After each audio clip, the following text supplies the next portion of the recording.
নিজেই নেহাকে পুলিশের হাতে তুলে দিল ঋদ্ধি। হ্যাঁ বন্ধুরা, এমনটাই দেখা যাবে। তাই সম্পূর্ণ জানতে ভিডিওটিতে লাইক দিয়ে চ্যানেলটি সাবস্ক্রাইব করে দেখতে থাকুন। গল্পের শুরুতেই দেখা যাবে এলা গোরা সহ সবাই বাসরাত জাগতে থাকে। ওইদিকে গোরা এলার দিকে এক দৃষ্টিতে তাকিয়ে থাকে, এলাকেই দেখতে থাকে, যা দেখে সবাই অবাক হয়ে যায়। তারপরে ক্রিস বলে আর রিমু বলে, কিরে দাদা ভাই, তুই কি বৌদিকে ছাড়া আর এদিক ওদিক কিছু দেখতে পাচ্ছিস না নাকি? তখন নীরা বলে, জামাইবাবু, শুধুমাত্র দিদিকে দেখলে হবে, আমাদেরকেও তো দেখতে হবে নাকি?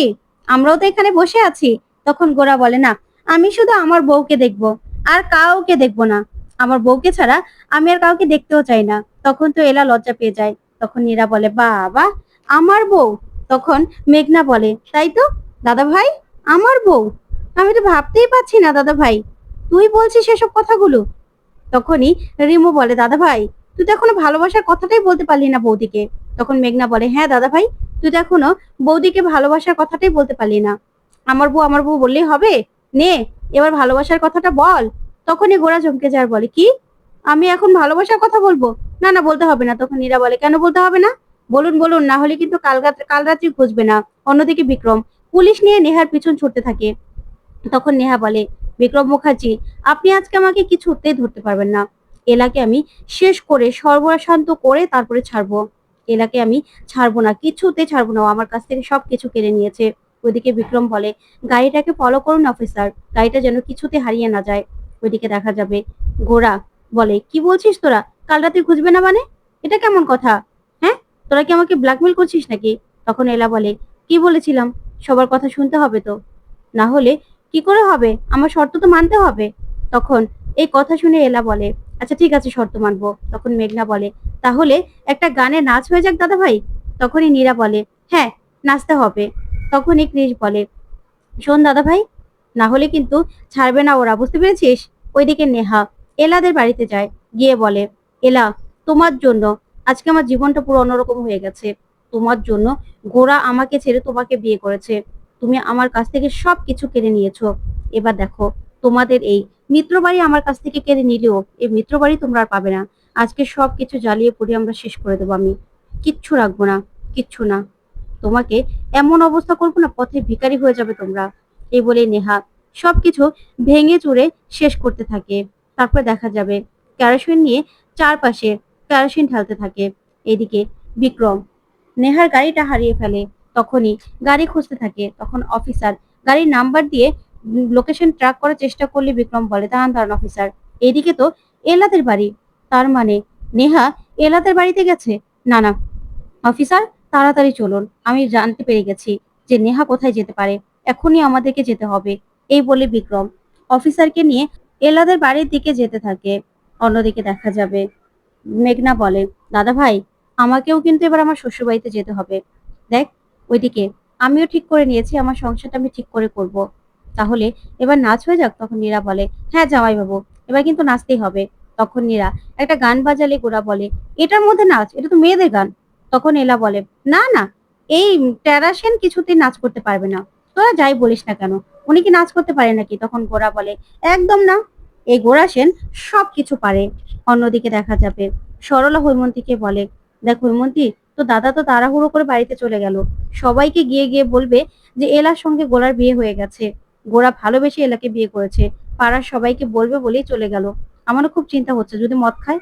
তখনই এলার মা বলে, থাক না দাদা, আজকে নিজের মতো কাটাক, আমরা না হয় পরে যাব। ওইদিকে এলার মামা মদ খেয়ে বাড়িতে ঢোকে। তখন এই দরজা খোলা দেখে এলার মামা বলে, শুনছো তোমরা সবাই, শুনছো? আমার এলামার বিয়ে হয়ে গেছে, ওই সেন বাড়িতে বিয়ে হয়ে গেছে। তখনই এলার মামার মনে পড়ে, কি ব্যাপার, দরজা খোলা কেন? আমি ঘরে ঢুকলাম কি করে? আর এই সব কিছু ভাঙাচোরা কেন? তখনই দেখা যাবে নেহাকে ধরতে গেলে নেহা একটা ঝাঁঝুরি দিয়ে এলার মামাকে মেরে একদম শুইয়ে দেয়। তারপর দেখা যাবে এলার মামা বলে, ফোন করতে হবে। এই বলে ফোন করতে থাকে।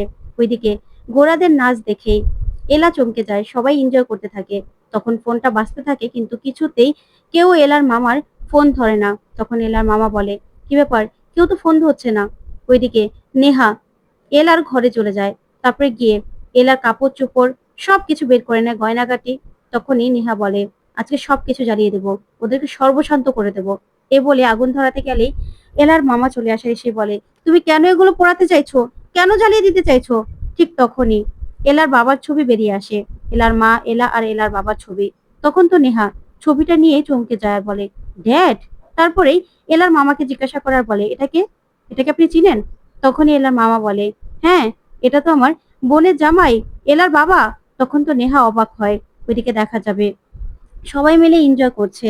গোরা, কৃষ, রিমো ওরা নাচ করছে, ভীষণ আনন্দ করছে সবাই।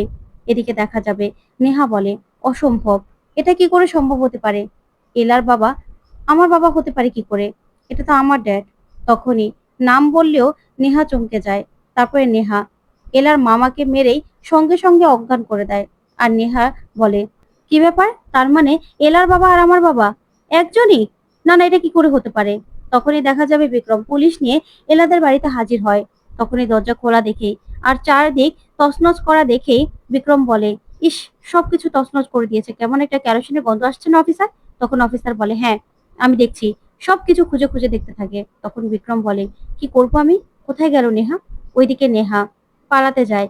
তখনই বলে, না না, এখানে তো পুলিশ চারদিকটা ঘিরে ফেলেছে, কি করে বেরোবো এখান থেকে? তখন অফিসার বলে, আপনি চিন্তা করবেন না, আমি চারদিকটা দেখছি, ওনাকে আমরা কিছুতেই পালাতে দেব না।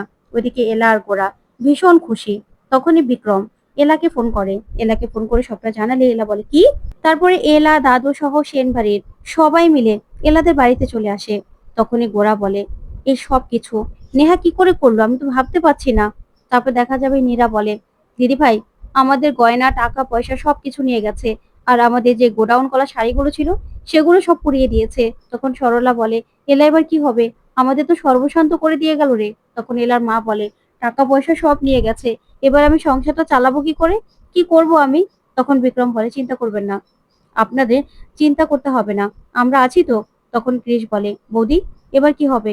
মামাকে তো ডাক্তার এসে দেখছে। তারপরে এলা বলে, আমি মামার কাছে যাব।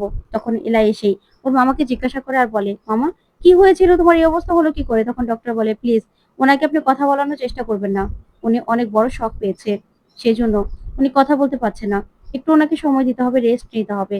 তারপর এলা বলে, ঠিক আছে। ওইদিকে নেহাকে পুলিশ দৌড়তে থাকে। তখন নেহা সেখান থেকে পালানোর চেষ্টা করে। তারপরে দেখা যাবে নেহা বলে, পুলিশ তো আমার পিছনে পড়ে আছে, কি করব? ঠিক তখনই ঋদ্ধি নেহাকে সেখান থেকে সরিয়ে নেয়। আর এদিকে অফিসাররা সবাই খুঁজে পাগল হয়ে যায় যে নেহা কোথায় গেল।